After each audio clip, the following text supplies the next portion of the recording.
يشرفنا اليوم أن نقدم واحدة من هذه المحاضرات العميقة بعنوان سورانجاما سوترا، التعليمات الأربعة الواضحة وغير القابلة للتغيير عن النقاء، الخاتمة، وتأسيس مكان الصحوة، لجزء 2 من 8 على بين المعلمة والتلاميذ، مقدمة باللغة الإنجليزية في 24 ديسمبر 2018.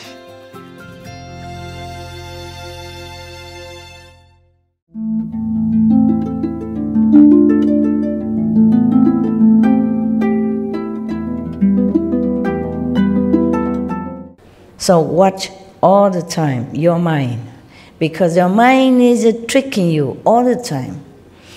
Due to habit, due to the company you keep, due to the job that you're doing, due to your surrounding, due to your family tradition or kind of lineage or just habit. So watch it all the time, okay? This is the most difficult to watch. Because we always make excuse when we want to do something. We say, oh, I do that, because of this. Whether or not it's true, and you don't care. And that is also lying. Should not. Always watch our mind. The Buddha said that if monks' minds are as straight as the lute strings, true and real in everything they do, then they can enter samadhi and never be involved in the deeds of demons. I certify that such people will accomplish the Bodhisattva's unsurpassed knowledge and enlightenment. Yeah, the Buddha guarantee. Huh?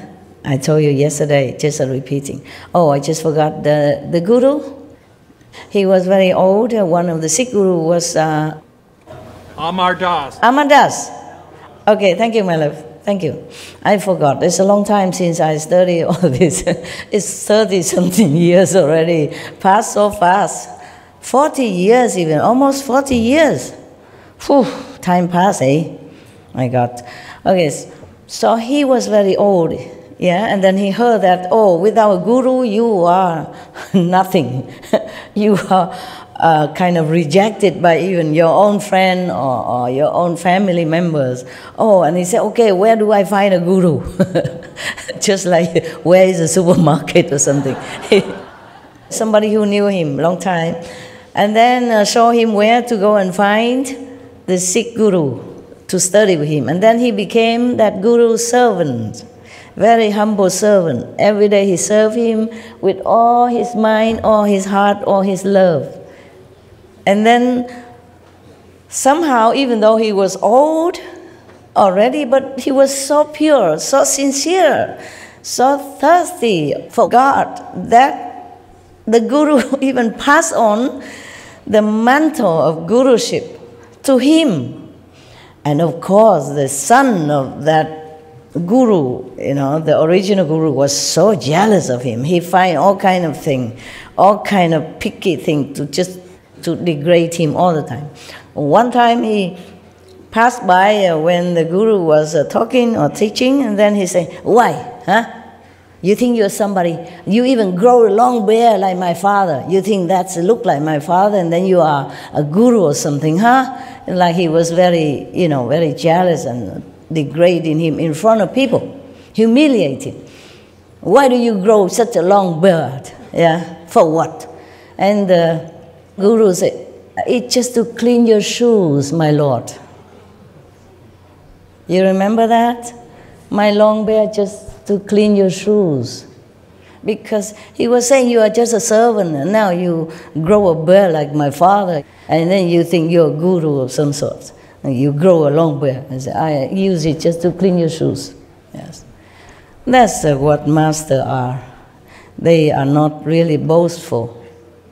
They don't mind whatever said to them. If they are disciples, then of course the Guru will try to correct him or her and say, oh, you should not say such thing. It's a bad karma for you or something. But this person, he's too arrogant and so too ignorant, and he was already out of tune with the father's, which was a Guru teaching, so he could not argue with him much. So he has to say, I grow it bare long so I can clean your shoes with it. One time I was in India and one of the master, I don't know what did I do, I don't remember. And he hit me on the head with his hand like this. I said, you're too hard. So I said to him, please use your shoes, master. Don't hurt your hand. I really meant it. I was nobody anyway. And it's just a natural thing to react that way. Because normally, master, if they touch you or hit you, maybe they become contaminated by your karma. So I'm worried, so I told him, use your shoes to hit me instead of the hand. But he didn't hit again. Yeah. Okay. So now the Buddha here also tells us that even if you are a bodhisattva and you use your transformation power to do some worldly job in order to teach other beings, still you don't review yourself. Then the Buddha continued saying that if one does not practice any of these tokens of renunciations of the body on the causal level, then even if one realizes the unconditioned, one will still have to come back as a person to repay one's past debts, exactly as I had to undergo the retribution of having to eat the grain meant for horses. But I told you yesterday already, it's just the karma of the world and the disciple that made it happen that way, because the Buddha would never be in any defilement in order to have to undergo any retribution at all. The Buddha has been Buddha for countless of aeons, and he is never defied in any way. He has never any karma. It's just all appearance in this delusional world like that. Because the real Buddha has become just like an ordinary being. He has to go and beg for food, he has to wear the robe, he has to do things, and it's just like any human beings. So it's just so ordinary that people cannot always believe that he's a Buddha or a saint. Even people try to kill him or assassinate him or harm him in many different ways, or even defiling him, accusing him wrong thing. Like one of the women came and accused that the Buddha make her pregnant. And then the Hufa beat her stomach up, and then the pillow comes out. But the Buddha would never say anything. It's just the Dharma God did that, and then the pillow comes out. Instead of any baby inside, just pillows. Yeah, the Buddha has never harmed anyone, even in that lifetime. He just went out, begged for food, come back, meditate, and teach his own disciples, mind his own business. And still somebody wants to, humiliate him like that. Imagine, He done nothing wrong. Yeah, but he says something like, you don't wear leather, you don't wear silk, you don't drink milk, you don't eat butter. Oh, of course, it probably harms some business. Yeah, and some of these business people probably get angry with him and want to show him up. Yeah, like that. So it is very difficult to be in a position of spiritual teacher. There's always some trouble waiting for you somewhere. There's always somebody who don't like you, even your own disciples. So yesterday we read all that already, so I skip it. Oh yeah, about the prostitute and everything, and butchers and everything already. Okay, Ananda, you ask about collecting one's thoughts. I have now begun to explain the wonderful method of cultivation for entrance into Samadhi. Those who seek the Bodhisattva way must first be as pure as glistening frost in keeping these 4 rules of deportment. If one is able to never give rise to anything superfluous, then the 3 evils of the mind and the 4 of the mouth will have no cause to come forth. So just keep your mind. Keep control of your mind. Every time something bad arises, just cut it off. Think of something opposite, something more noble, something clean, moral. Because the mind is just something, it's like a habit computer, and it just keeps coming out whatever it has received, by the habit or by the surrounding, by the society, by the company you keep. So just keep him in straight line, walk the line. Before I forgot, we should really thank the past masters, monks and nuns and scholars who have taken time to record what the Buddha is teaching after the master's nirvana.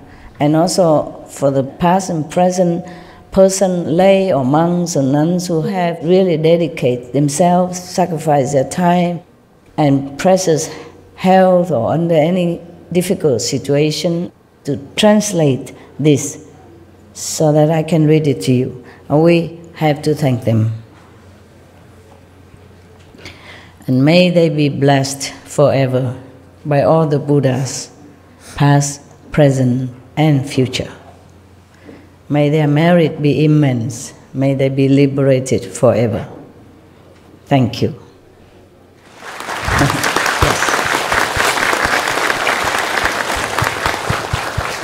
We should put this section in the front and in every time, in the beginning of every segment of the lecture, if we show it on TV. You should put it in the end also, beginning and the end of any segment of this lecture, of this continuous series of lecture. Okay, now Ananda, if one does not neglect these four matters, and further, if one does not pursue forms, fragrances, taste, or objects of touch, then how can any demonic deeds arise? I mean, we keep our mind pure, simple. Have what we use what we have what we need. Need and greed are different. Therefore, we have to keep our mind in a straight line, knowing how much the mind can lead us astray. We have to keep it under control, using the Buddha's teachings. The Buddha says, if there are people who cannot put an end to their habits from the past, you should teach them to single-mindedly recite my light atop the Buddha's summit, unsurpassed spiritual mantra. The Buddha taught many mantras, okay? For you, just recite the 5 names.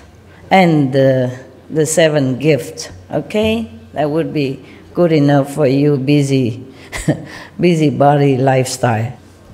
In our modern time, we have many comfort due to splendid inventions of all kinds. Our lives have become more comfortable and convenient. Nevertheless, because of that, we also have to work harder in order to earn them.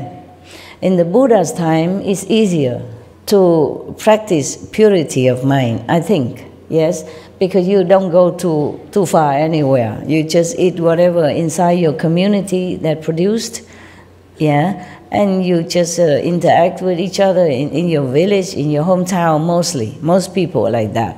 And things they eat are very simple. And they don't have to buy a car to go out to a big supermarket to buy a color television. Before, we don't even have television.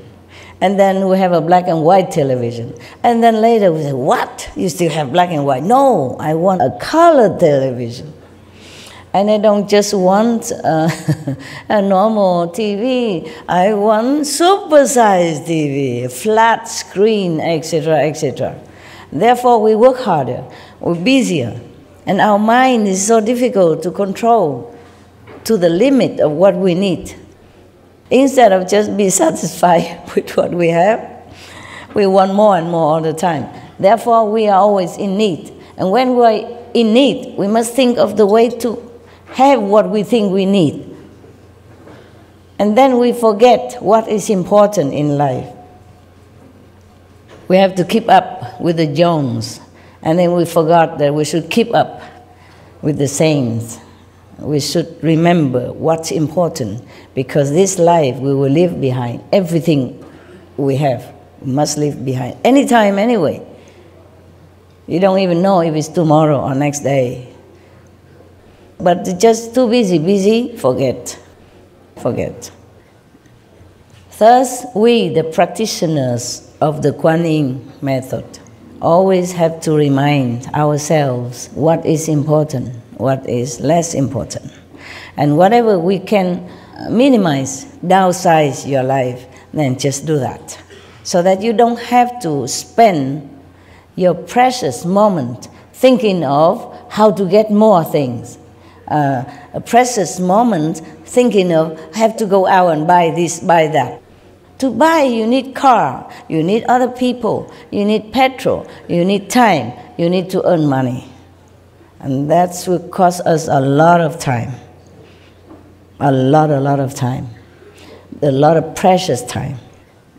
And if we have also been married with children and kids, then good luck. Good luck to you.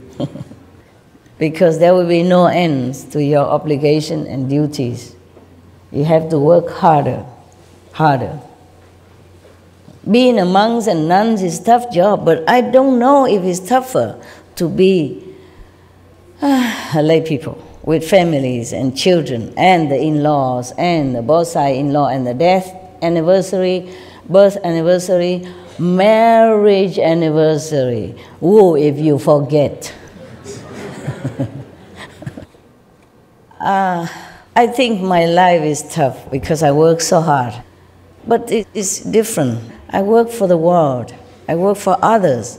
I don't work for myself. Of course, I do work for myself also, but that is not the point. Most important is work for the world, for others. So whenever I go somewhere, I do something. I always ask, is this good for the world?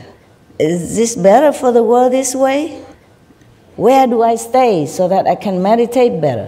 Where do I stay so that I can get a better spiritual merit points to give it to the world? Always this question. I never ask like, where do I stay so that I get more food, or more comfortable, I become more pretty, and get more things, nothing. I came here new, like all of you. I have no true a house yet. I just stay in one of the ready-made house. We have many buildings already here before, and all the Buddhas and Bodhisattvas, they resided here before we came. So I just let it be like that, okay? So all of you, the Christian, the Hindu, the Sikhs, the Jain, or the Seventh-day Adventists, the Hare Krishna, do not think that Master is biased with Buddhism. It's not like that. This place has been for Buddhists because the people are Buddhist, okay? They are vegetarian, I know that. So they put a lot of Buddha statues, Bodhisattva, Bodhidharma, and all that around. And they also have other kind of lesser Bodhisattva, some divas or local gods and stuff like that, but they moved them all already. Their own gods, they moved.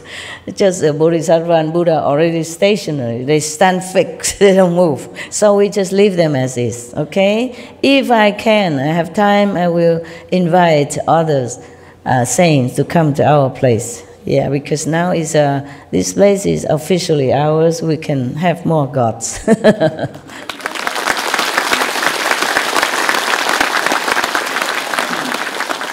So each of your gurus, your master, your original gods will have a chance to come and stay with us. Okay? Yes. So do not think I am just for Buddhists. I told you I don't belong to any religion. I told you many years ago when I first came out, when I was still a little bit somebody, but not much of anybody. I still am not much, but a little bigger than before. Before that, I already told you in one of the lectures, I don't belong to Buddhism or Catholicism or anything. Okay, I belong to the truth. I preach the truth. That's what I said. Okay, it's still the same. Yeah. Nevertheless, of course, I respected all the masters in all religions because they did the same. They preached the same. That doesn't mean that I am just a no-religious person. It's not like that. I just don't want to make another ism. That's why they always, the disciple and even government advised me to make a religion. And then I will have more advantage, more freedom, easier. But say, I don't want to make another one. We have so many religions already. Why make another religion? You know, have more competition, more complication. And then later when I die, I make so many churches, many temples again, a Qinghai church here, a Qinghai temple there. And then to take up space and people have to clean the church and the temple every day.